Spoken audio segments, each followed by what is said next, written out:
Universitas Telkom memiliki gedung kampus dengan standar hotel bintang 5, tersedia 10 kampus dengan lokasi yang strategis. Menyediakan banyak pilihan program studi.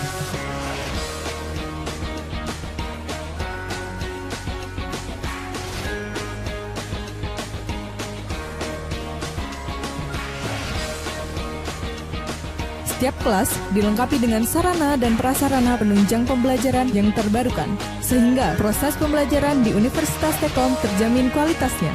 Tersedia kelas karyawan sehingga mahasiswa dapat kuliah sambil bekerja. Sistem mengajar dosen yang interaktif dan asik membuat suasana kelas pembelajaran lebih menyenangkan.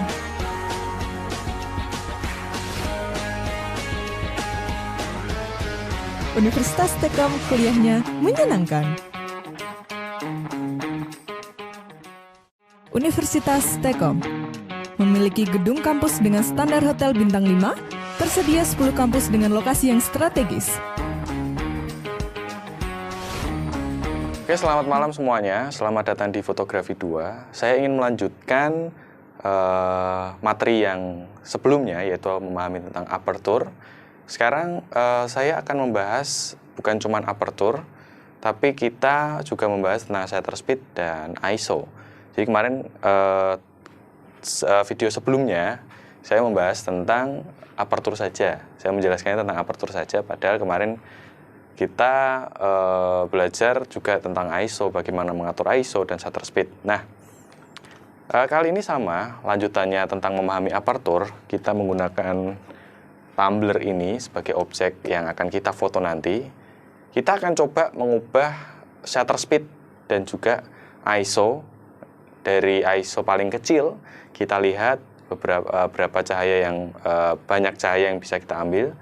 Kemudian nanti kalau misal ISO-nya semakin besar, cahaya yang kita dapatkan seberapa. Ya, kita akan pakai shutter speed dan ISO.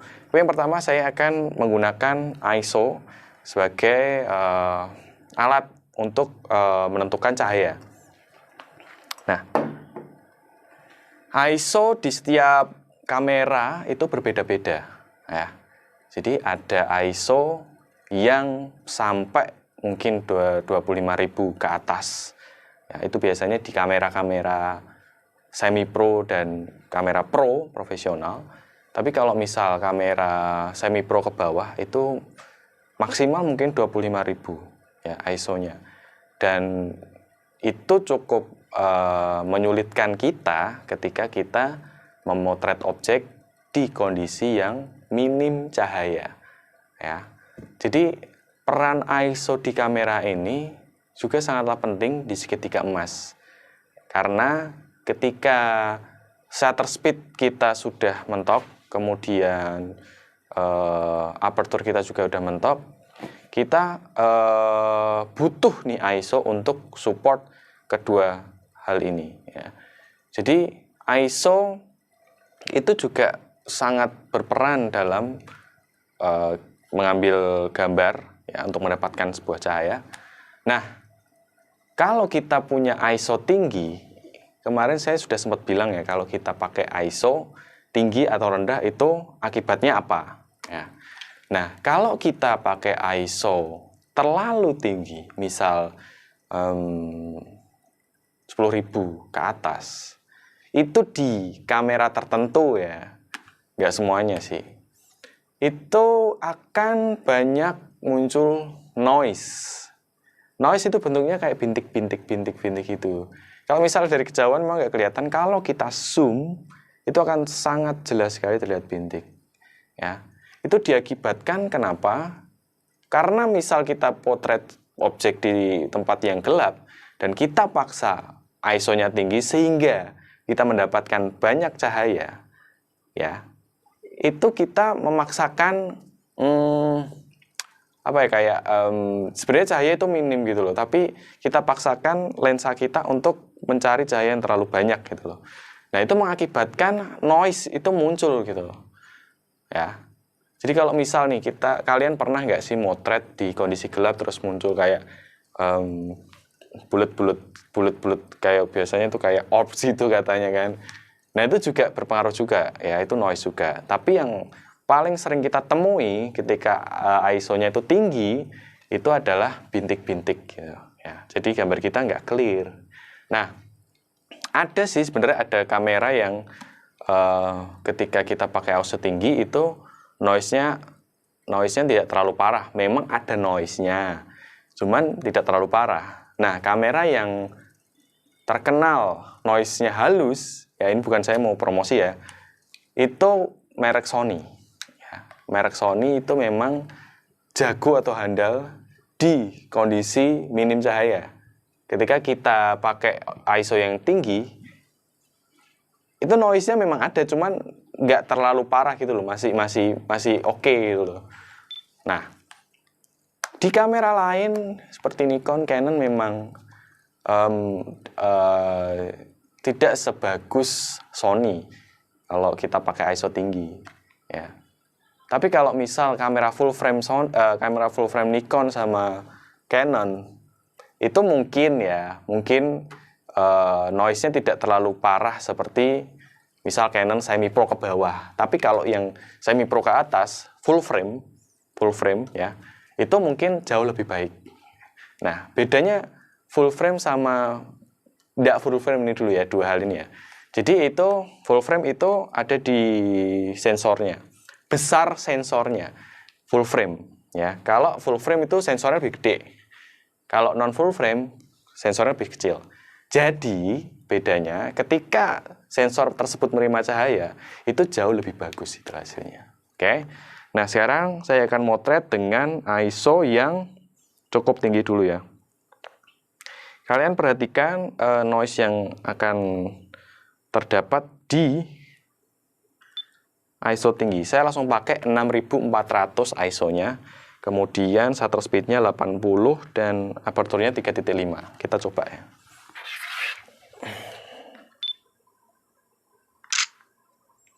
Oke. Ini adalah gambar dengan ISO 6400, sangat terang. Shutter speed-nya 80 dan f-nya 3.4. Nah, misal nih gelap cahaya nih, saya coba ya. Kita nggak pakai cahaya ya.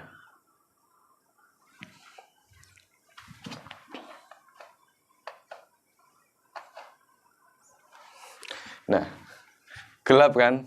Terlalu gelap, bentar. Nah, misal, cahayanya cuma segini nih.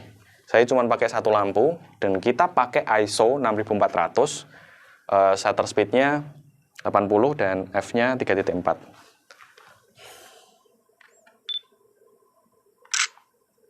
Nah, ini dengan settingan yang sama, ya, tapi kondisi lebih gelap. Hasil nggak terlalu terang, ya, bahkan cahayanya cukup, ya. Tapi kalian lihat, noise-nya cukup banyak. Ya, kalau kalian zoom, noise-nya cukup banyak. Karena apa? Karena kurang cahaya. Dan kita pakai ISO tinggi. Otomatis, noise-nya akan sangat banyak. Nah,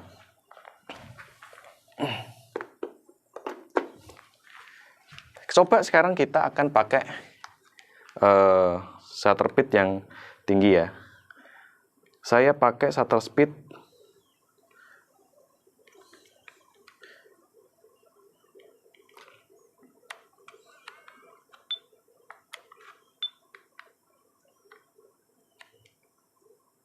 100. F-nya saya naikkan juga jadi 5.0. Kemudian ISO-nya 6400. ISO-nya sama semua, saya cuma berubah di shutter speed dan aperture.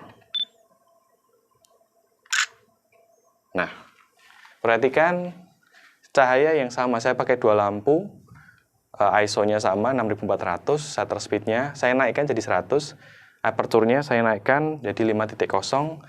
Cahayanya lebih sedikit dan lebih natural, lebih cukup, ya, stabil di benda ini. Nah, jadi memang gimana ya, kayak kita memang perlu memahami 3 sistem ini, ya, ISO, shutter speed, sama aperture. Dan kalau misal kalian memang kekurangan cahaya, sebenarnya kalian bisa buat sendiri sih dari lampu. Mungkin lampu LED itu kalian buat kayak box softbox itu. Nanti kalian coba searching di YouTube cara membuat softbox menggunakan kardus ya. Itu kalian masukkan di situ, lampunya akan menghasilkan cahaya yang soft. Kalau kalian pakai lampu LED langsung, itu cahayanya terlalu tajam ya. Jadi terlalu banyak bayangan di belakang benda tersebut dan itu tidak bagus ya. Nah, sekarang kita coba turunkan ISO-nya ya.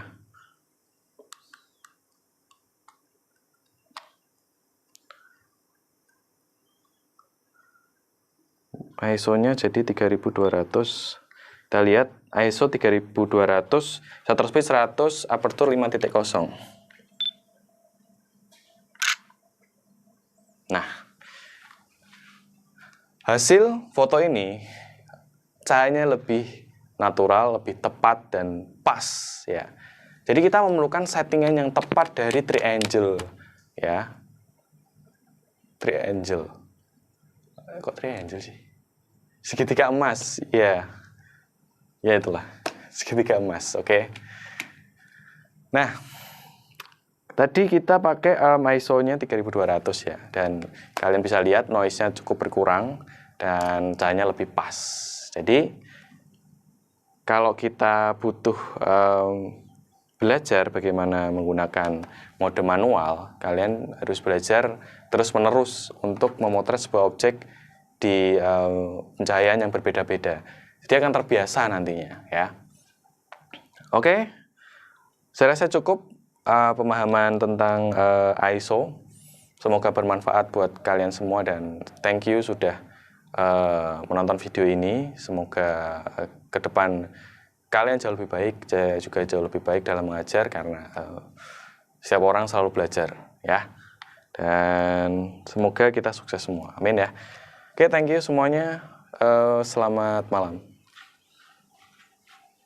Universitas T-Kom memiliki gedung kampus dengan standar hotel bintang 5, tersedia 10 kampus dengan lokasi yang strategis. Menyediakan banyak pilihan program studi.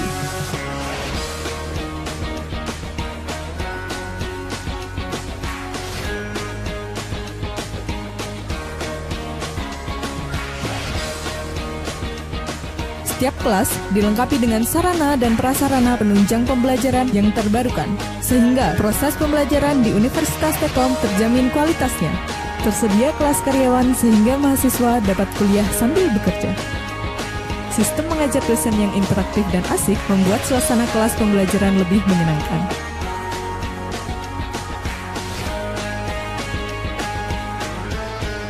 Universitas T-Kom kuliahnya menyenangkan.